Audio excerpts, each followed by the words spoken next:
Throughout the history of the ages and thousands of years that men have been on this planet, our job has always been to protect, provide, and preside. So a man's responsibility and a man's obligation is those three things. One of the things that you said is the attack on masculinity. I believe it's more of a complete dismissal.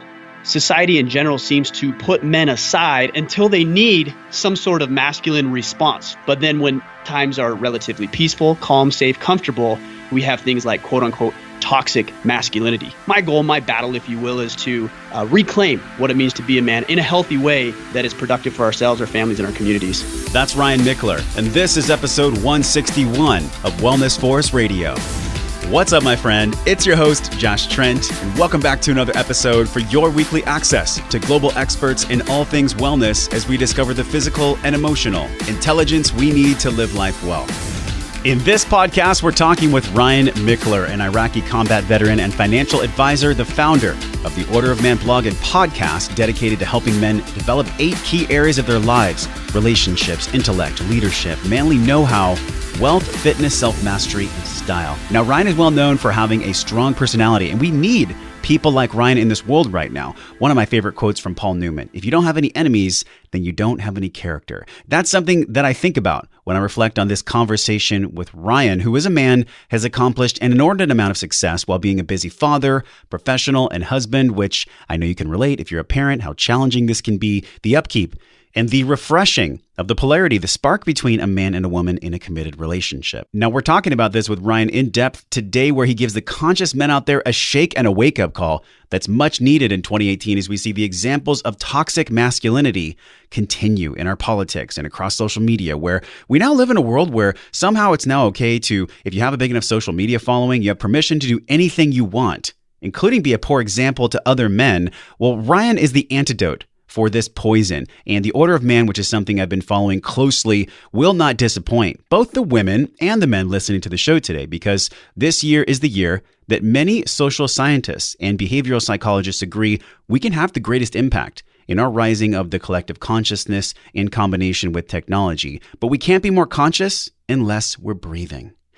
So this is your breath break, brought to you by our show sponsor, Organifi, creators of Organifi Green Juice. We partnered with Organifi last year and have been getting some incredible feedback about just how easy it is to set up our environment to win at home and in work from the people in the Wellness Force community. So they've been getting in their greens and their adaptogens, more importantly, ashwagandha and turmeric with the single-serve juice packets. I've been loving the packets.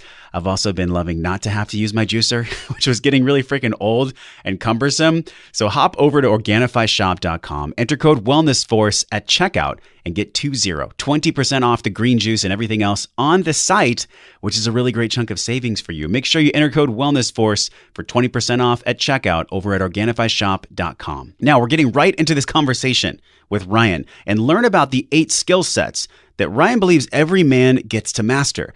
And not just because they should master them, but because he believes it allows them to show up in their relationships with the feminine and hold that kind of powerful space that's needed in 2018. As you guys know, and gals know, this has been a culmination of women's empowerment in 2018, which I see as much needed as the woman's voice becomes louder. I believe it's also important for us as men who are conscious to stake a claim to owning our biology and physiology, to be able to hold that space for women that they deserve and express our unique genetics and epigenetics. For whatever reason, we're put on this rock in the middle of outer space, which we're all still trying to figure it out, aren't we? But I believe as a true masculine man in this world, we get to show up and have fun and be in touch with that masculinity inside of ourselves. And I believe as a true masculine man in this world, the emotional intelligence, that journey we're taking right now, we need each other. Men need other men, and women need women, and women need men. And the more we can realize that we grow together, we're going to be able to have more fun and care deeper about each other. Let's drop in with Ryan Michler. Ryan, I'm so stoked for this podcast, man. You know, looking at your work and I'm so glad we got to connect in Tahoe, because I didn't really know too much about you. I had heard of Brett McKay, and I had listened to a few of his episodes maybe 2 or 3 years ago. But I've just been kind of out of touch with the men's community, even though I do a lot of men's work. I follow the work of David Dita. I've been doing men's work for, 6 years. So I'm in this band of brothers. We meet twice a month. And just the way that you're impacting this planet, man, your journey, I am so excited to talk about some of these things. You started the Order of Man, I think 3 years ago, correct? Yeah, it was March of 2015. So not quite 3 years, but pretty close. And in this modern age, helping men master relationships, health, and wealth, I can't think of a more pivotal time where, really, I think, Ryan, masculinity, some people believe it to be under attack right now. Some people also think that we have this hashtag Me Too. There's some ambiguity around why that's even occurring. So just super stoked to talk with you about this stuff today. Now, people don't know you because a lot of our audience is female. So we're talking to the men and the women today.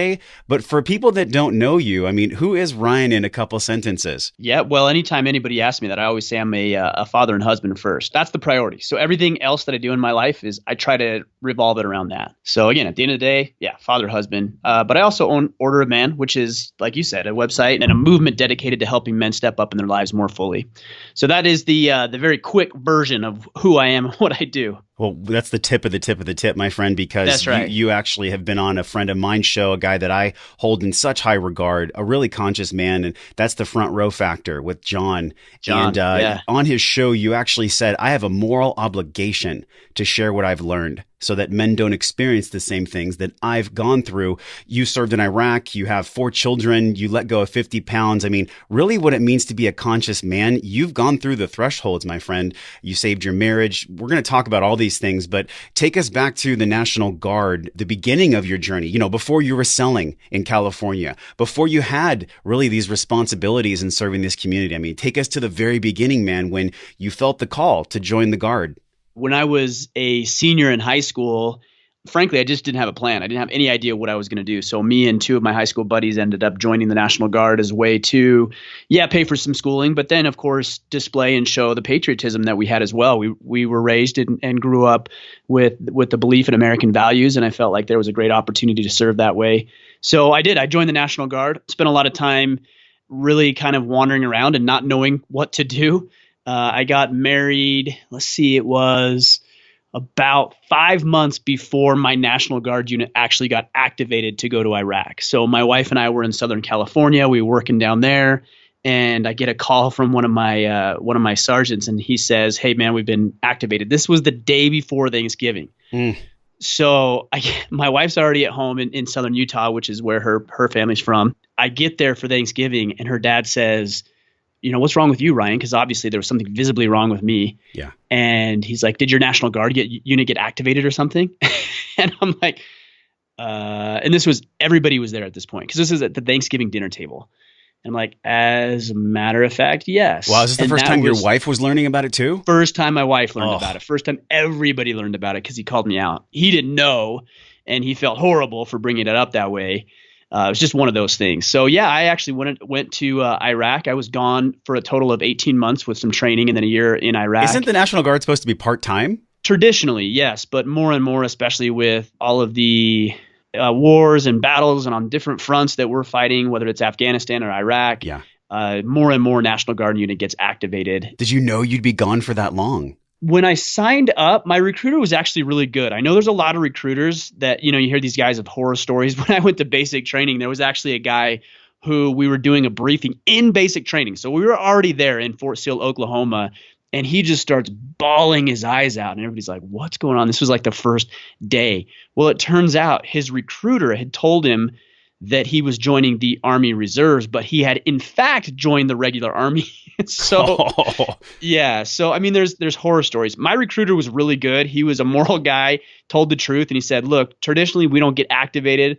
There are National Guard units that have, and there's a likelihood that you will." So he didn't hide that from us. So I knew that there was a likelihood that we would. In fact, we got activated maybe 2 years or so earlier. Yeah. And a week before we were supposed to deploy to Iraq, they ended up saying, "Hey, you're not going to Iraq anymore. You're going to go to Fort Lewis, which is in Washington State, and you're going to train ROTC cadets." So the writing was on the wall. It just hadn't happened yet. The part-time aspect of this, my grandpa was one of the first Italian Americans to be a brigadier general in the Marine Corps. So I see how, being of service to the country, I think people forget how serious of a task this is and what kind of loss that people go through. In Spartan Race, I got to interview Jonathan and Earl from Operation Enduring Warrior. I don't know if you got the chance to meet these guys, Ryan. I didn't meet those guys. Is that I'm not even sure about their movement. Yeah, so just a way that we're really honoring the people who have been, given the deepest sacrifice they can, either losing a limb or losing a loved one, just going through these thresholds. And when I look at what you've gone through, it blows me away, man, seeing the narrative that you're leading now with your podcast, with your community, really speaking to conscious men, kind of redefining, Ryan, what it really means to be a man in this modern, sometimes honestly crazy, disconnected world. There is a massive story between those two. I'd love for you to fill in the gaps there. So, you were selling in California, you went to the National Guard, now you're leading, hundreds of thousands of people every month. Like, what's the middle of that story, man? There's a lot of meat there. Well, I do want to say one thing. You said redefining masculinity, and I don't look at as much as redefining as much as I do reclaiming, because I think there was a time in my history even, and growing up, where men were honorable, they were noble, they were very involved in their families, they were very involved in the communities, and they had some of these moral obligations I'm talking about, and they were strong, mentally, physically, emotionally strong, resilient, gritty, tough men. Yeah. And I know that we have those. I mean, I got to spend time with warriors, and I've had conversations with some of the toughest men on the planet. But it seems like the growing trend is moving away from that. Society is specifically with men, is more and more feminine. It seems that society in general is trying to strip away. One of the things that you said is the attack on masculinity. You said that, I think, before we hit record. Yeah. And I just had a really interesting conversation with a gentleman by the name of John Eldridge. He wrote a book called Wild at Heart. And I asked him that same question. I said, do you believe there's an attack on masculinity? And he said, I don't think it's an attack. And this was a really interesting perspective. He said, I believe it's more of a complete dismissal of masculinity. And I thought that was a really, really good distinction. And frankly, men are dismissed. I'm in the process of writing a book, and one of the analogies I made in the book is that men are in a way like the axe that we put on the wall in the case that says break here in case of emergency. That's what men are. Like everybody, and I don't want to say everybody, society in general seems to put men aside until they need some sort of masculine response. Yeah. For example, you look at Hurricane Harvey in Texas. Nobody complained about masculinity. You have thousands of men pouring into Texas doing what men do, donating their time, service, energy, resources, and saving lives. Nobody complained about masculinity. But then when times are relatively peaceful, calm, safe, comfortable, we have things like quote unquote toxic masculinity. So it's kind of an interesting perspective. And my goal, my battle, if you will, is to reclaim what it means to be a man in a healthy way that is productive for ourselves, our families, and our communities. Reclaim is a great way to describe it then. So let's be honest. How do you define it? How do you define masculinity in 2017, 2018 in this current world? It's the same as it's always been. If you look at throughout the history of the ages and thousands of years that men have been on this planet, our job has always been to protect, provide, and preside. So a man's responsibility and a man's obligation is those three things. And we can get more specific about that. And the way that we've gone about that, of course, has changed over thousands of years in the modern times in which we live. But we still have that obligation to protect, provide, and preside. Yeah, the three powerful P's, man. I can't think of, those are the best. And I'm curious about this too, because when you created these P's, I don't know if they came to you, if you were, endowed these gifts. Did that come to you in like a fortnight? I mean, what happened there? How did you formulate these three P's? It's really interesting. So I don't talk a whole lot about this, but I am spiritual. I believe in Christ, and that's a conversation for another day. But I'm a member of the LDS Church, Mormon. And there's a document that came out called The Family, a Proclamation of the World. And they talk about the importance of the family unit. They talk about the importance of men in the family and, of course, women in the family as well. And they define the roles of men and women in society and within the family unit. And they actually use those three words. So that is not a new concept. That is not something I've created. I've just picked it up and ran with it and interpreted it the way that I feel it's meant to be interpreted. Well, it's an interesting contrast, though, because when you grew up, those three Ps did not exist. I mean, your dad left early. I think drugs were in the family. Like, you didn't have that shining example of a solid man to look forward to seeing and to have that home base be safe and secured. How did you formulate those beliefs throughout your journey, knowing that in the beginning, it just wasn't like that? Yeah, I mean, you're right. My dad was out of the picture by the time I was 3 years old. I had two other stepfathers come into my life. One was an alcoholic, not abusive, but not present. The other one was very talented, very gifted, very charismatic, very successful in business, and taught me a lot of wonderful things. In fact, a lot of the lessons that he taught me still apply today, and I use these things every single day. But at the end of the day, he was verbally and emotionally abusive, and he used his tools and gifts and talents to push other people down rather than lift people up. And so I never really had a great example of what it meant to be a man. Fortunately, my mom recognized this, and she got me involved in sports and Boy Scouts, and then my time in the military service, where I was able to be surrounded by men of honor, men of integrity, strong men. And I realized and understood, okay, this is how a man behaves. This is how men engage with other men. It's been said that masculinity is bestowed, that you don't get to just be masculine, that it is bestowed upon you. It's bestowed upon you from a father or a father-like figure or a man in the community. It's always been this way. And fortunately, I have been in the situation where that masculinity has been bestowed upon me through sports and my time on the battlefield. So yeah, I mean, you don't have to have a dad, right? You don't have to have a background that's just perfect. Nobody does. Everybody's got their story, but there's ways to develop and grow beyond what hand you were dealt, frankly. I'm thinking about Ricky Williams in one of the best 30 for 30 documentaries I've ever seen from ESPN, and his dad abused him, and a reporter asked him, Ricky, do you ever just hold transgression? Do you ever blame your parents for how your life turned out? And he said, if I blame my parents for how my life turned out, then I take any power of me to change away and put it in their hands. So true. I mean, that's such a poignant statement. And what's really interesting is I go down this journey of writing this book, and that's basically the subject of the book, is that we give away all of our power when we craft and fabricate excuses, legitimate or not, excuses as to why we do or don't have what we want in our lives.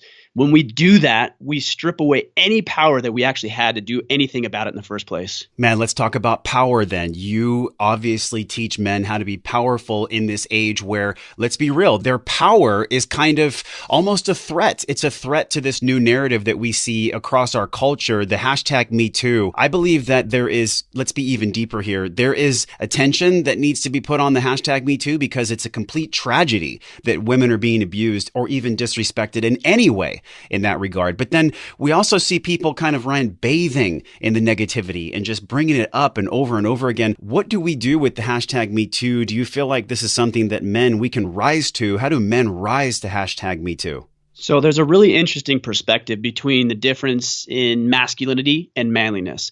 I was talking with Brett McKay, who you mentioned earlier, and have had him on the podcast a couple of times now. And he brought up this really interesting distinction. And he'll tell you it wasn't his idea either. We always gain new ideas from other people, right? But what he said is he said that the distinction between masculinity and manliness is that masculinity is something that most of us as men are born with. And you think about the masculine virtues, strength, grit, determination, violence, maybe even aggression, competitiveness, all of these things that we think masculine type virtues. They're not bad in and of themselves, but without them being checked and harnessed, they create some real problems. Sexual abuse, you look at violent crime, drug abuse, addiction, pornography.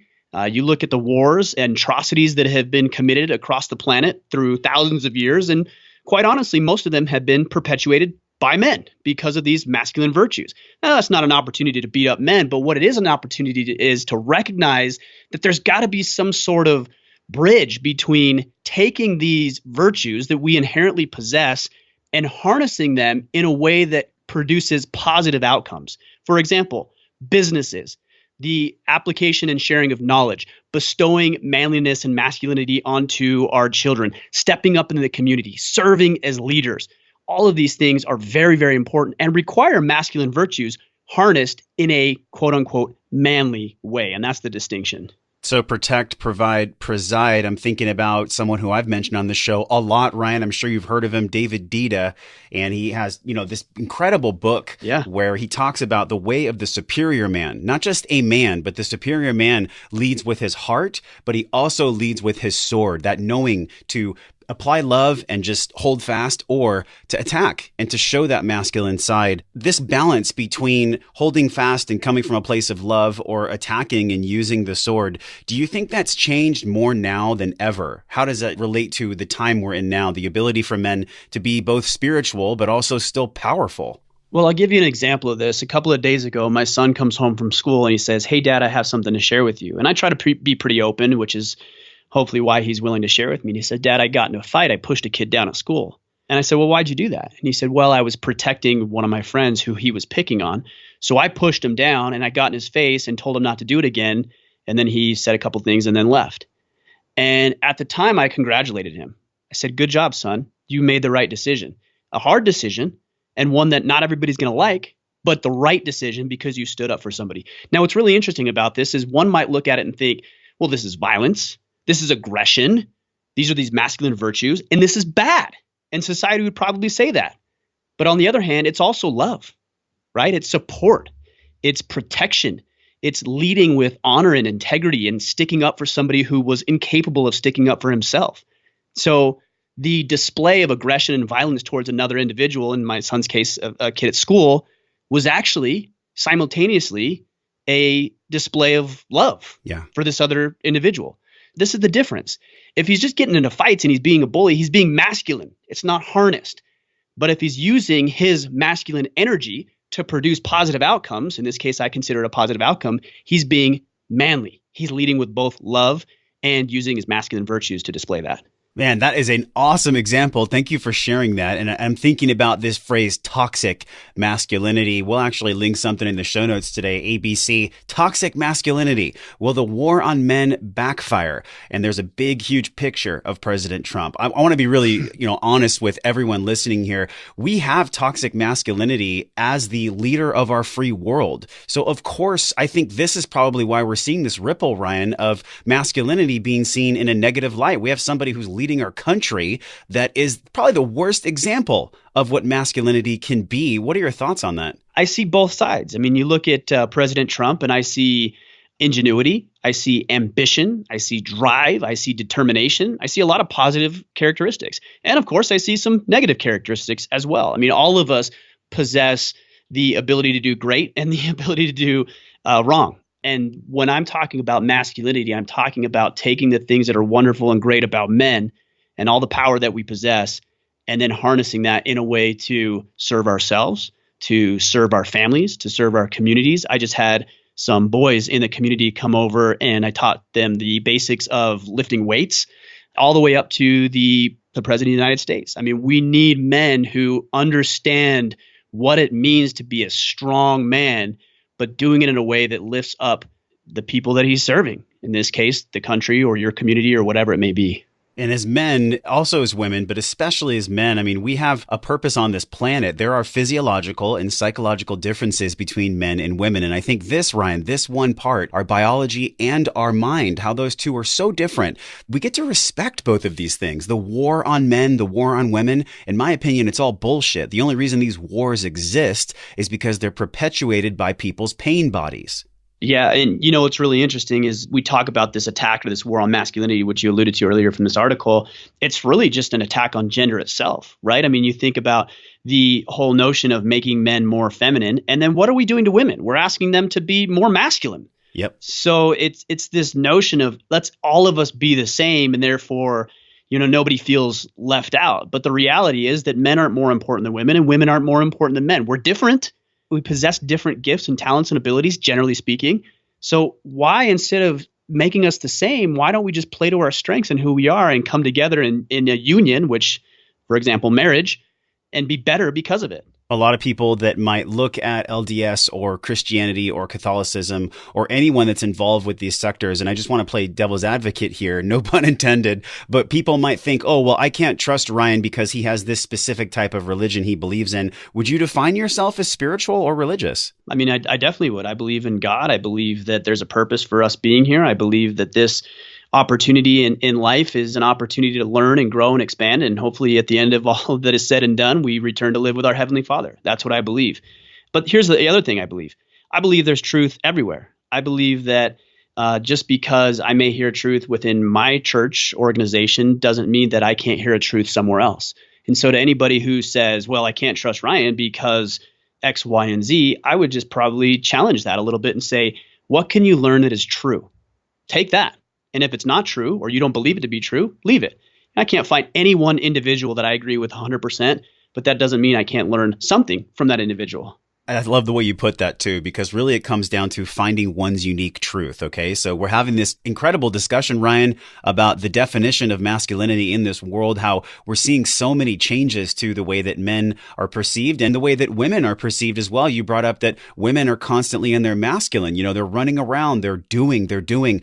And a lot of what I felt from women in my close circles here in San Diego, it's like, they really have lost that art of just in the being. I think what I love and respect most about women is they remind me that it's okay to be. I don't have to constantly do all the time. And that arc of polarity that Dita talks about, I'm curious if you could describe this arc of polarity, the attraction between men and women. What can men do, conscious men do to be most attractive to women? What are the characters and kind of attributes they have? I mean, it's a very simple answer. Do manly things. Women are attracted to men who are men.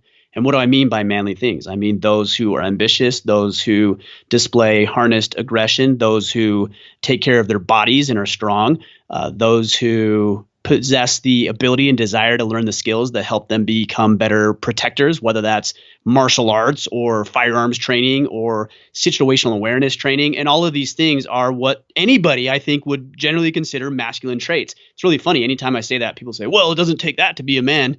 Yeah, it doesn't technically. But women are attracted to men who are better able to protect, provide, and preside. So if you want to be attractive, do manly things. Women are attracted to manly things. And vice versa. I'm attracted to nurturing. I'm attracted to caring. I'm attracted to, like you said, just being and empathy and beauty. I'm attracted to all of those things. And those are generally feminine characteristics. And the pendulum can swing, right? I mean, sometimes a woman can be in her masculine and that's normal, but it's when that pendulum gets stuck, Ryan, even for men or women, it's like there's a habitual way of being where men can kind of become soft over time and the wife can start controlling the entire family. And the next thing you know, the man's depressed and he's just really kind of left what it is to be what you call as the provider, the person who presides over the family. So if people haven't heard of this concept, really presiding, it's kind of an old school term, right? I think that's left over from maybe like the ages where there was castles and whatnot. I haven't heard that word, maybe, preside. I don't know. But I do get a lot of How would you define the word preside? It's leading. It's leading your domain, whatever your domain is. So presiding within your family and your the four walls of your home. It's leading in your business. It's leading in your community. I mean, you're leading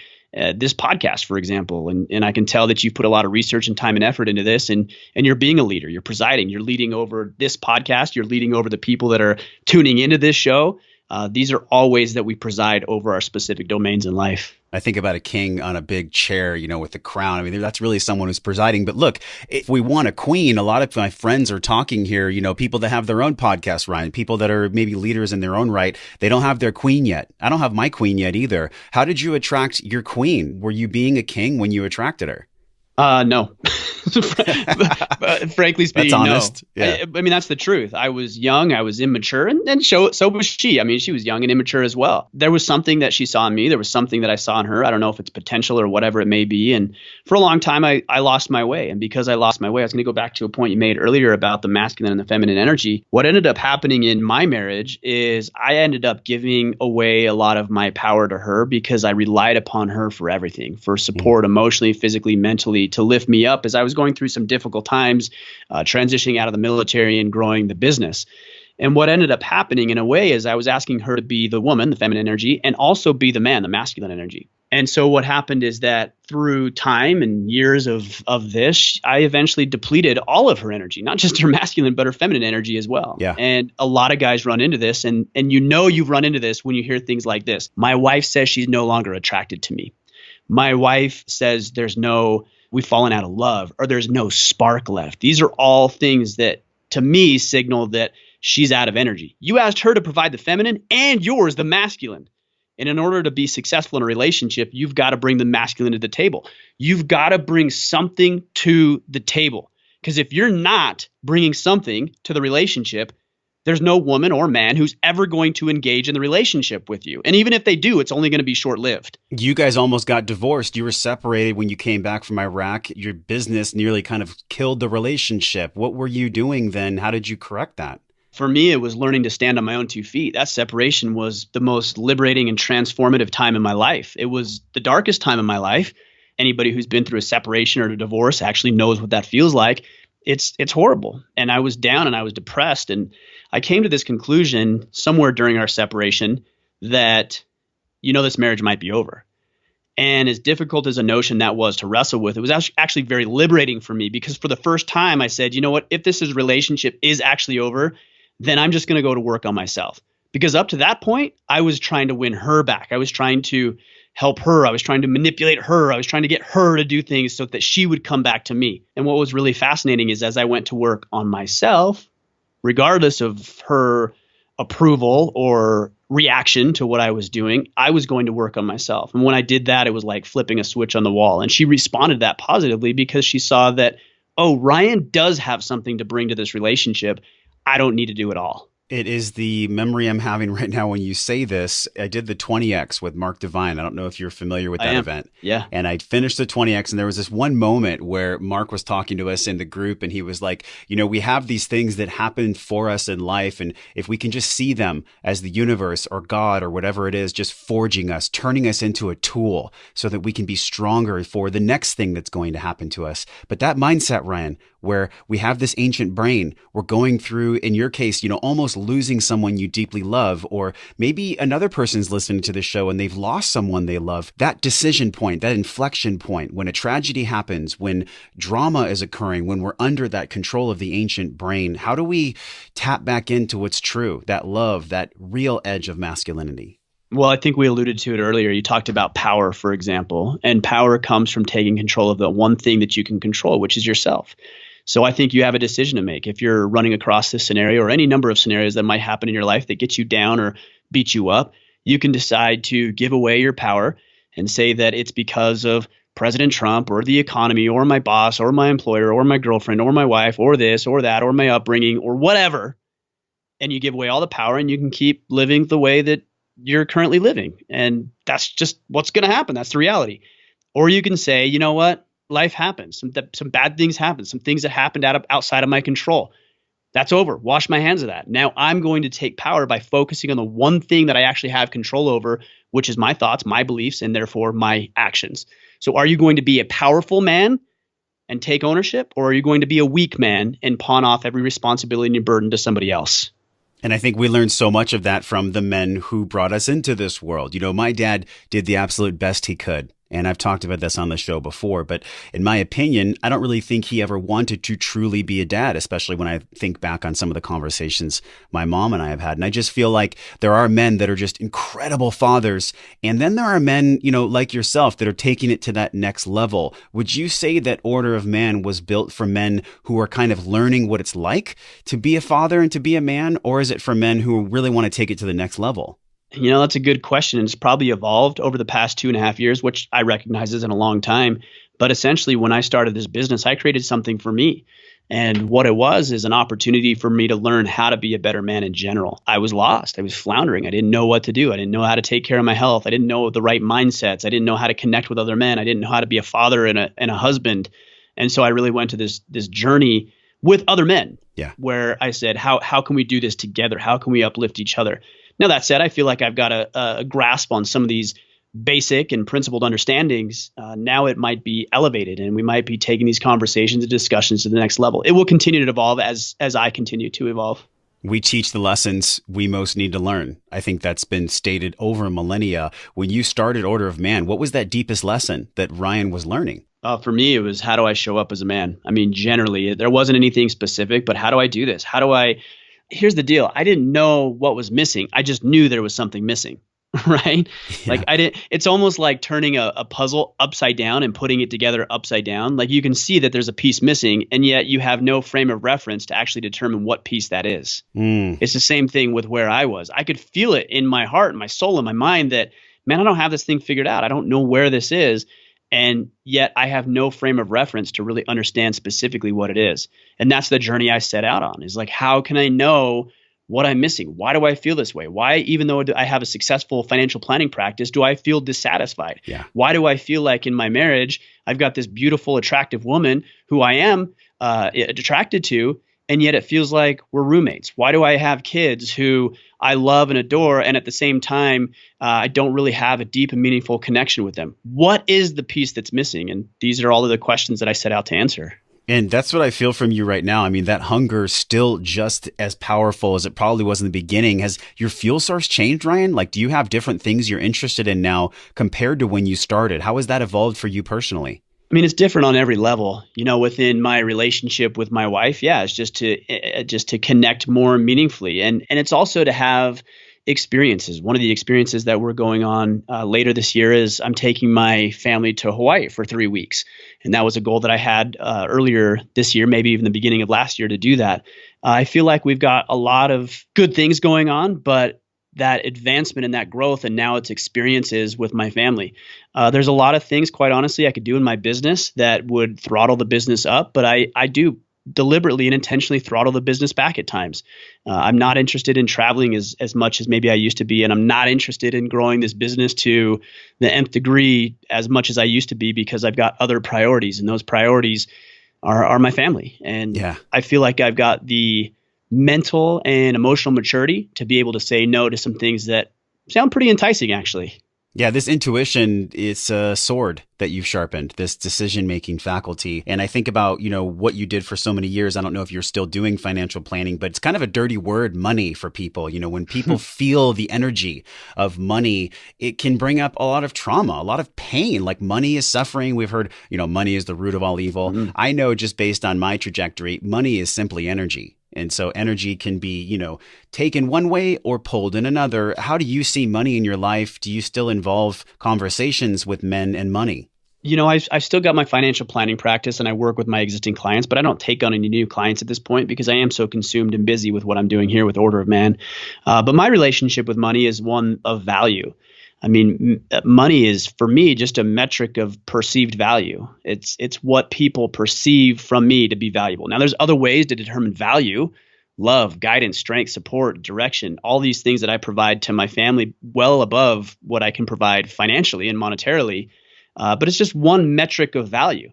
So I love money. I love making good money. I want to make more money because that means I'm more valuable and I'm impacting the world in greater ways. I don't see any disconnect between wanting to make a lot of money and then being a good human being. Time, essentially is free. And so we have a very finite, very limited amount of that. How would you contrast the gift and value of our time versus how we measure money as a yardstick? So yeah, there's all kinds of different ways. There's things that are valuable to me and valuable to other people that go well beyond any type of financial or monetary gain that somebody could have. You just have to determine what's important for you. So for me in the business, like I said earlier, I throttled back in the business because the metric of value through money at this point is not as significant as the metric of value provided to going and coaching my son's baseball team, for example. You have to decide what's important for you. And of course, it's going to change throughout your life. And I feel like I've been fortunate enough to put myself in a position with the help of thousands of other people that the financial metric isn't quite as important to me as it used to be. I want to pivot to leadership too, because leading by example, I mean, gosh, you let go of 50 plus pounds. I was 280 at one point, Ryan. So I know exactly what that feels like. Very cool. Being a leader isn't always about what you say. It's about what you do. Leading by example is the most powerful thing, especially when we look at friends and family. I can't tell you how many people have written in the Wellness Force community about, my sister's trying to sabotage me. I'm on this new nutrition program and she's putting pizza in my face. Well, it takes you growing as a leader to resist and be the good example. How did you let go of this weight, man? I got to a point in the relationship with my kids. I came home from work one day and my kids were jumping on my knee and leg and said, Dad, let's go jump on the trampoline. And I had to look my kids in the eye at that point and say, I'm sorry, kids, I can't.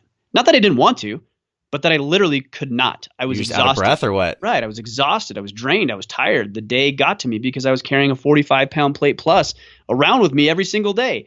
I took a picture. It was really interesting at the gym the other day, and I'm sitting there with a 45-pound plate at my knees. And it's like, no wonder I was so tired. I was carrying this around on my gut and on my back and everywhere else all day, every day. No wonder I was tired. And that look of disappointment in my children's eyes really woke me up to the fact that I needed to do something different. And what's really fascinating is with the fitness journey that I've been on over the past several years is it literally permeates every other area of my life. I mean, the skills required to succeed on the health front are the exact same set of skills required to succeed on every other front. Break that down for us, man. Tell us those. Yeah, I mean, discipline is one. Sacrifice, doing things when you don't want to, pushing yourself, voluntary hardship, all of these things that make it difficult and learning to master yourself and your mind. And really, that's what it is. I was doing my workout this morning and I was like, I don't want to do squats. This sucks. This weight's too much. I can't do it.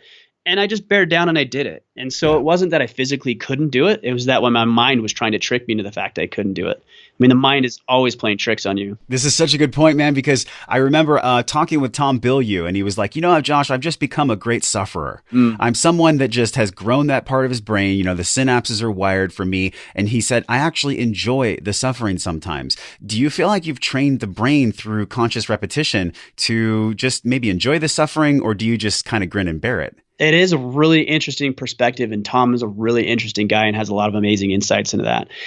Yes, I would agree that one can train the mind and the body to embrace suffering. The way that I frame it is that when I am suffering, so one of the things that I did, I know you did 20X, I did the Spartan last year. Yes. Yeah, and it was difficult. It was challenging physically, mentally, emotionally. It was challenging.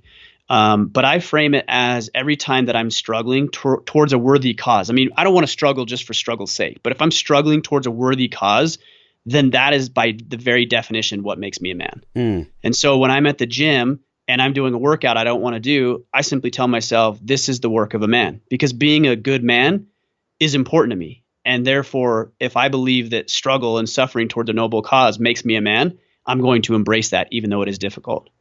You did a video. I loved it. I watched it twice, actually. It's called 8 Skill Sets Every Man Must Master. Man, that was the early days. My beard was probably little at that point.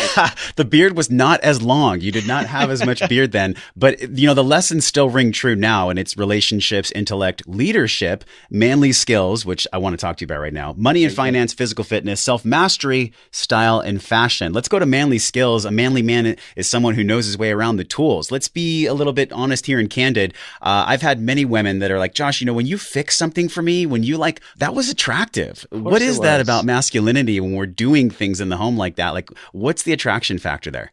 That's what they want. They want a protector, provider, and presider. So when we go out and we're participating in the very projects that help us to fulfill those callings and those responsibilities, it's enticing. It's attractive to women. So yeah, I mean, chopping wood, fixing the plumbing, building a house or some sort of structure, all of that stuff is very, very attractive in my experience to women. Yeah. And I want to speak to all the women listening. I mean, if we don't have the space, if you can't, the feminine, create the space for us to do these masculine things, build you something, chop your wood, carry you up the stairs, what are we here for? Like, why are we actually here if we can't do things for you and fulfill kind of what you called being endowed with the masculine, Ryan? I think it's really funny when I hear women who think that somehow that's an insult or an attack that they can't do it. Like, I know my wife is fully capable of doing a lot of, in fact, you know what? Yes, just yesterday, she fixed the sink in our kitchen because it was backed up. And she was like on her knees, like pulling the fixtures off and getting the clog out of there and everything. Like, I know that she's fully capable. When I open a door for a woman, I know you're fully capable. Oh my God, I'm raising my hand right now. That triggers me the most. When I open the door and they're like, I can do it. I'm like, I know you can do it. I know you can. I'm not telling you can't. I'm just simply telling you that I appreciate you or that you're a human being and I want to treat you right. Like, it's not an attack about anything that you can do. People have a tendency to get so upset about just the weirdest things. Yeah. So anyways, I kind of went off on a tangent, but no, it's a perfect tangent too, because a manly man that, knows his way around the tools, he also knows just how to be that man. But it requires, Ryan, that space given by the feminine to allow this manliness to flow. For the women listening, how do they do that? How do they create this space for men to be men? Let me give you another example here, and we'll kind of give you the inverse, because what's really interesting with the relationship I have with my wife is that there's days where she just wants to vent, right? And I know every man who's listening to this has a wife or a spouse that wants to vent. And our job as men primarily is to solve problems. So when she comes to me and says, hey, I'm having this thing going on with this friend or this project or whatever, like I'm in like solving mode, right? I'm going to solve this problem. Here, do this, and this. Yes. And some days she just wants a shoulder to cry on or just somebody to just like tell, like, don't fix it, just tell. So when she comes to me with stuff like this, I'll simply ask, look, are you looking for solutions or you just need to vent? I ask her that and she's like, I just need to vent right now. Great, cool. So what she's saying is she wants me to give her the space to be feminine. And yet it's really fascinating when the same woman won't give a man the space to be the man, to provide and to be strong and to show off who he is as a man. It's the same principle as a woman asking for a man just to listen to me for a minute. It works both ways. We need to give each other the space to do what it is we do and feel good about who we are. I feel like you just hit a truth gong. That was amazing because this space that we create, this takes, and what we talk about on the show, Ryan, emotional intelligence. How do you believe you've driven this in your life, this quest for emotional intelligence? It doesn't just come to us. We're not like born with a beautiful handbook, you know? So how have you done this in life, just this forging of emotional intelligence? Where do you go to? What do you do? Well, I think the best thing that you can do is put yourself in difficult situations. Not dangerous, but difficult. Put yourself in challenging situations. And the more challenging situations that you expose yourself to deliberately and intentionally, the more that you build up the strength, emotional intelligence, emotional strength, mental fortitude, emotional resilience to overcome these types of things. It's physical strain on your body. It's public speaking, which I know a lot of people are afraid of. It's all of these things that you're afraid of. Those are the very things that you should engage in because those are the things that are going to build up the strength that you need to drive on in the wake of things that could potentially and otherwise derail you. What have you done in speaking your truth? You know, starting this podcast, public speaking, doing all the things that you do. Can you look back and think of a moment where you really grew the most? I mean, something that you were super scared or maybe intimidated, your palms were sweaty, but then after you did it, you were like, I just felt myself going up level. Public speaking for me, man. I have never been a great public speaker. I remember the very first time I had to speak in public, I was in 7th grade. And I had to go back to my elementary school and talk with 500 elementary kid students about what it's like to go into middle school. Oh man, kids they have a huge BS meter too, right? They know if you're not on point. For sure. And I think there was probably 8 or so of us that were speaking, and they had us in a line. And our teacher, our 7th grade teacher said, okay, I want you to rehearse your part and we'll go in order. And so I was the last person. And so everybody went, this is during rehearsal, and I went and gave mine and it was great. Well, we get to the actual assembly and the 7 or whatever 8 people that go before me give their lines. The gal in front of me actually stole my part. Oh. And she said exactly what I was supposed to say. So it gets to me and I completely choked. Like I stumbled, I didn't have anything to say, and I just basically ended it. That was humiliating. That was really humiliating. And so for me to get up in public became a very, very difficult thing for me to do because I drew upon that past experience, that negative experience. Oh man. So the transcending of that, it's like, you have this old memory that's logged in the hard drive. How'd you delete and re-upload a new one? Well, you don't delete it, you just replace it, right? And so, because it's always going to be there and it shouldn't go away. Like those things that are negative experiences should be foundations or frameworks for growth in your life. Good point. So it actually caused me to, if I look at it the right way, to want to overcome that, want to be a great public speaker. And so for the first time I had to speak in public, it was very scary, very nerve-wracking. And I did it and I was like, oh, this is what it was supposed to feel like 20 years ago. Yeah. And then you just replace that now with a new framework, a new frame of reference. And I still get nervous and I still get excited. And every time I do it, I feel better and better and more confident with it. Do the thing and you will have the power. It's Ralph Waldo Emerson. I like that.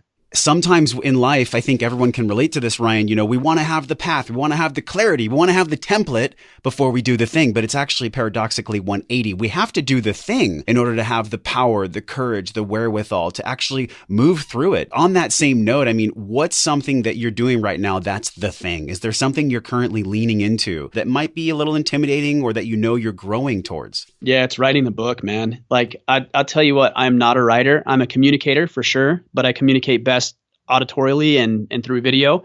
I am not a great writer. And yet I set out to write a book because I feel like this is a great way to share my message. This is a great way for me to expand my tool belt, if you will, of things that I'm able to offer to other people. And so it's been very, very challenging for me to sit down, write words, put my thoughts together on paper. But I know because I feel it already how exciting it's going to be when I have the book completely written and I get the very first review. And even when I get the very first critique, I'm excited about that because I get to say, you know what, screw you. I'm here. I'm doing it. I'm exposing myself to your critique and your judgment. And yet I drove forward. That's something not a lot of people can say.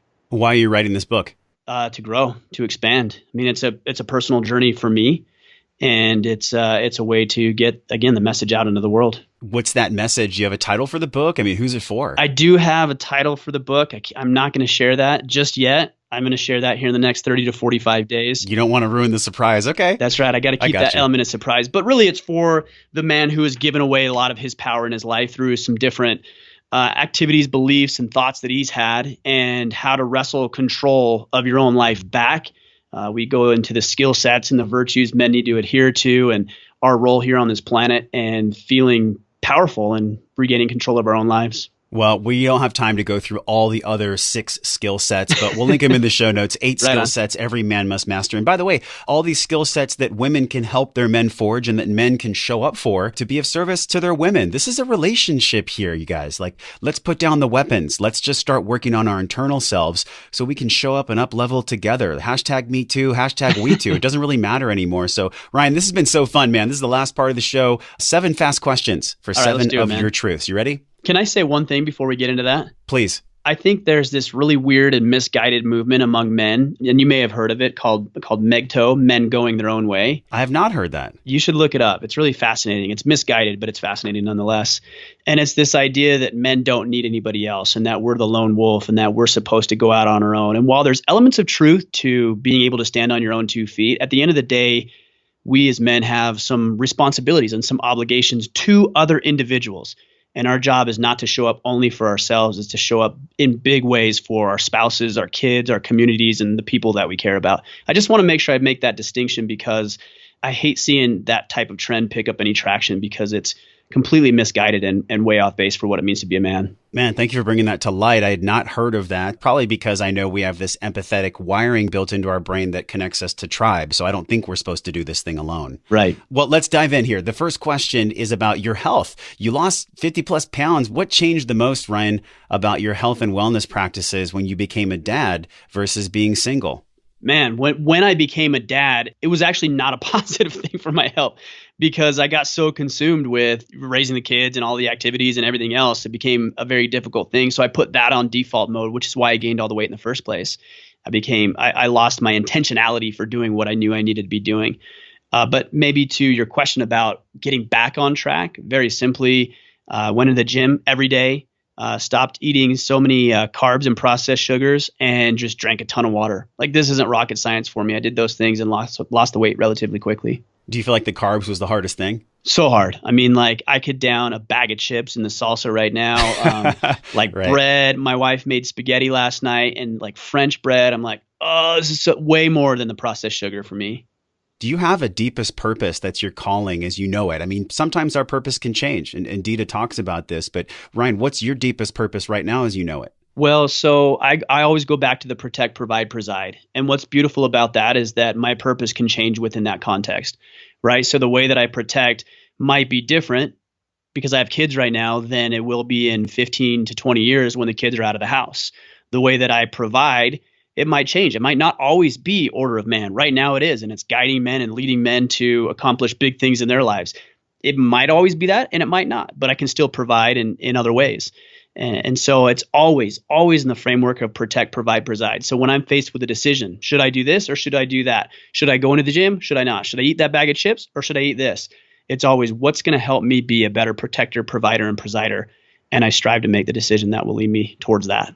Solid answer, man. I'm thinking about the power of imagination. Napoleon Hill was one of my kind of early mentors, as he was to many. And he talked about the power of imagination, what we can create. And I'm curious for you, if you had, $500 million, someone gives order of man, $500 million towards creating more grounded men, more conscious men in the United States. What would you do for men and for masculinity with $500 million?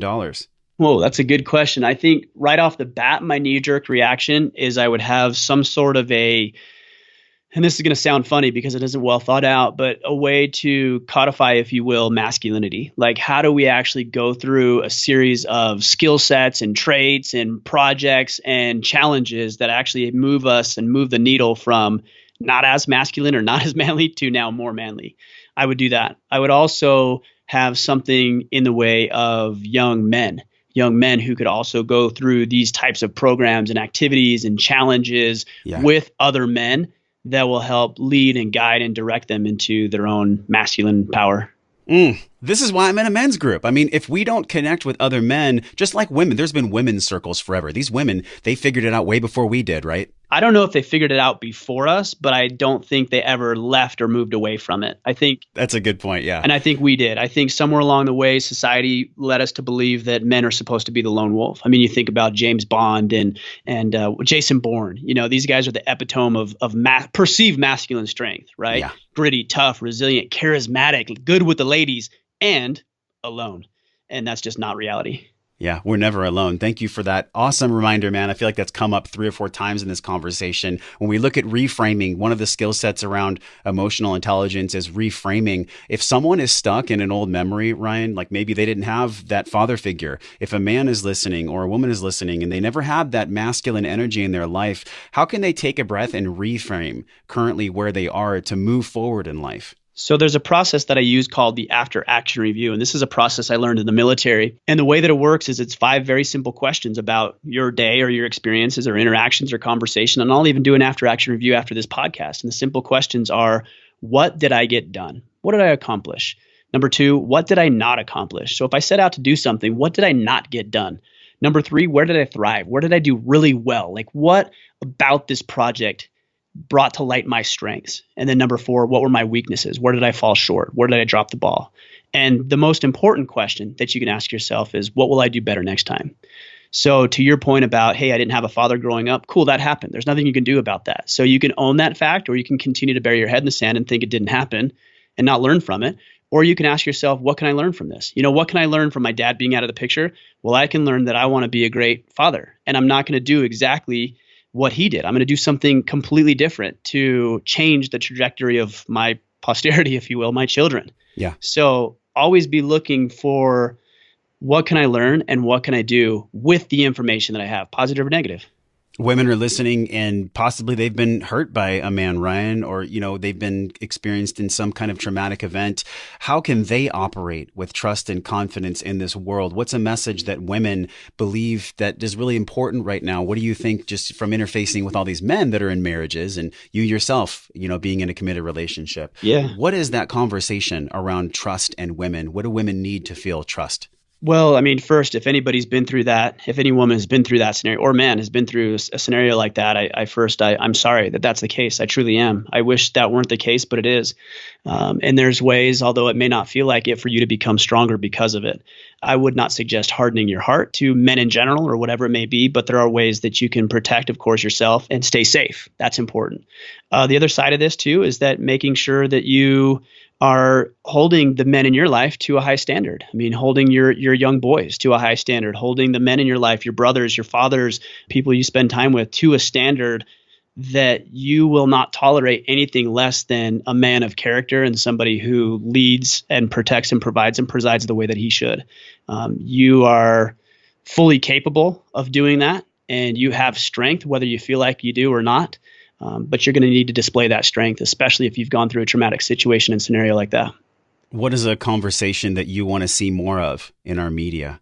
I would like the media to honor men and women specifically for being men and specifically for being women. I think we don't see that. I don't think we see the media really talking a whole lot about the great deeds that men do. And I think that even women are downplayed. Their role in society is downplayed. I look at my wife, for example. Since the time that we started having kids 9 years ago, she's always been at home. And for the longest time, she's wanted to be a homemaker. Now, what's really interesting about that word homemaker is, I think, generally speaking, that's frowned upon. It's like, homemaker, don't say homemaker. It's like, what are you talking about? That's a noble calling.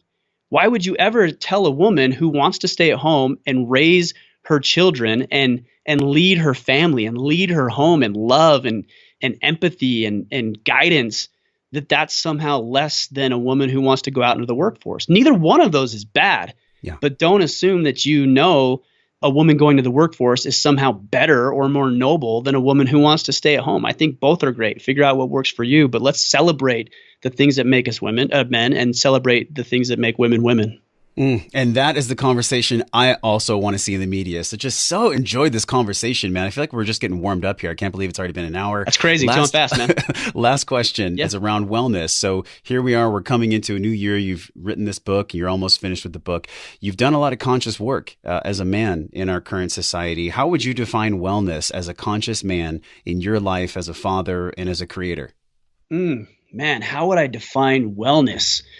For me, part of it is being well-rounded, definitely. I think it's very easy to become obsessed with specific areas of our lives, whether that's business or family or health. I see guys that spend way too much time into the gym at the expense of their other obligations and priorities. So when I think about wellness, I think about a man who is well-rounded, or a woman who's well-rounded, physically, mentally, emotionally, the emotional intelligence, the things that we've talked about. Somebody who's has a good, healthy balance between all of those things and can show up in any environment and create a positive situation out of that environment. Orderofman.com. Ryan Michler, what did we miss? We explored so many things. I don't know, Is there man. anything we can leave the audience with? I think the one thing that I would say is that it's very easy for anybody to consume this podcast, right? It's very easy to consume information. It's very easy to consume anything on social media. All of this stuff is easy. So please do not fool yourself into thinking that you're getting better just simply by consuming this information. I would suggest that you really take what you've learned today and take what you've learned throughout all of the episodes and all of the blog posts and videos that you've watched and actually apply that stuff. That application of that knowledge is really where change is implemented. And that's what I'd like to see more of. Thank you for reminding us about the bridge between knowing, just consuming information, and doing. Ryan, such a pleasure to have you on the show. Everyone listening, please go to our group, wellnessforce.com/group. Continue this conversation. Brian, we might have you in there. You can answer some questions about people that want to have this narrative between conscious men and conscious women, man. We really appreciate you. I'd love to, man. Thanks for having me on the show. Such an honor. Hey, my friend, thank you for hanging out and growing with me on today's show. Remember to hit subscribe, share this podcast with somebody you care about that you think gets to hear this message. Support the show by leaving a 5-star review for the podcast right now, simply by tapping on your show artwork on your iPhone. Click that purple link that says review this podcast. It helps the show reach more conscious and smart people like you, and your voice will attract more world-class guests that want to come on the show. So let them hear your voice.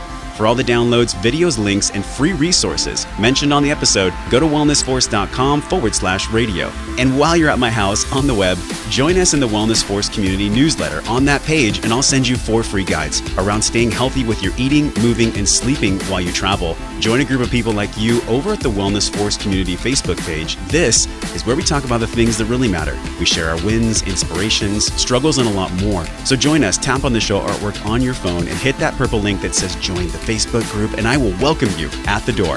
Okay, now you get to go out into your world and create impact for the people that you care about. So until I see you again real soon, I'm wishing you love and wellness.